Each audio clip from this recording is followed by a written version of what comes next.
ఎన్నికల్లో ఒక మేనిఫెస్టో ఇచ్చి 5 సంవత్సరాలు పూర్తి చేసుకున్నటువంటి పార్టీ ఇచ్చిన మేనిఫెస్టో ఏ విధంగా అమలు చేశారో ప్రజలందరూ కూడా చూసిన తర్వాత మాట తప్పారని చెప్పి తీర్పిచ్చి మాకు అధికారంలోకి తీసుకొచ్చిన విషయం వాళ్ళు గుర్తుపెట్టుకోవాలి ఫస్ట్. అయితే వాళ్ళ మనసుల్లో ఒకటి ఉండేది అధ్యక్ష, చంద్రబాబు నాయుడు గారు, పవన్ కళ్యాణ్ గారు, బీజేపీ ఒక మేనిఫెస్టో ఇచ్చారు. అందులో సూపర్ 6 అని చెప్పి ఒక ప్రధానమైనటువంటి 6 హామీలు ఇచ్చారు. ఈ హామీలన్నీ కూడా నెరవేర్చలేరని చెప్పి ఒక భ్రమలో ఉండేవాళ్ళు. దానికి కారణం కూడా 5 సంవత్సరాలు ఈ రాష్ట్రంలో ఆర్థిక విధ్వంసాన్ని చేశారు అధ్యక్ష. ఎందుకంటే 9.5 లక్షల కోట్ల రూపాయలు ఈ రాష్ట్రాన్ని అప్పులు చేయడం కానీ, చాలా మందికి బిల్స్ ఇవ్వకపోవడం కానీ ఇవన్నీ జరిగాయి.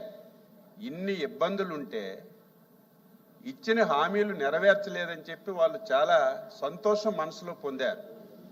అయితే మేము కూడా అధ్యక్ష మేము కూడా ఎన్నికల్లో సూపర్ 6 హామీలు ఇచ్చాం. అధికారంలో మీరు మాట్లాడనని చెప్పి సైలెంట్గా ఉన్నానమ్మా నేను. మీరు వినండి, మళ్ళీ మీరు సమయం తీసుకొని మాట్లాడండి. డిసిప్లైన్ ముందు నేర్చుకోండి. అది మీ సభ్యులారు మాట్లాడినప్పుడు మధ్యలో మీరు పాయింట్ ఆఫ్ ఆర్డర్ బట్టి మాట్లాడండి తప్ప మీరు వేరే మెంబర్ గారు మాట్లాడేటప్పుడు అలా రన్నింగ్ కామెంటరీ చేయడం అనేది పద్ధతి కాదు. ఎందుచేతంటే మెంబర్ రైట్ ఉంటుంది, మినిస్టర్ రైట్ ఉంటుంది, మీకు కూడా రైట్ ఉంటుంది. మీరు మాట్లాడేటప్పుడు వేరే వాళ్ళు మాట్లాడినా కూడా కరెక్ట్ కాదు. ఎవరు మాట్లాడినా ఇంకో మెంబర్ మాట్లాడటం అనేది కరెక్ట్ కాదు.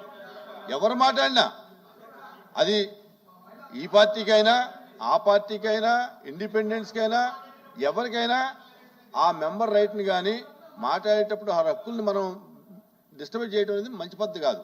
అది మీ పార్టీ కాదు, ఆ పార్టీ కూడా అంతే. ఇండిపెండెన్స్ అయితే హామీలు అమలు చేయకపోవడం ఒక ఎత్తు అయితే కొన్ని మంచి కార్యక్రమాలు అధ్యక్ష గత ప్రభుత్వంలో చేశారు.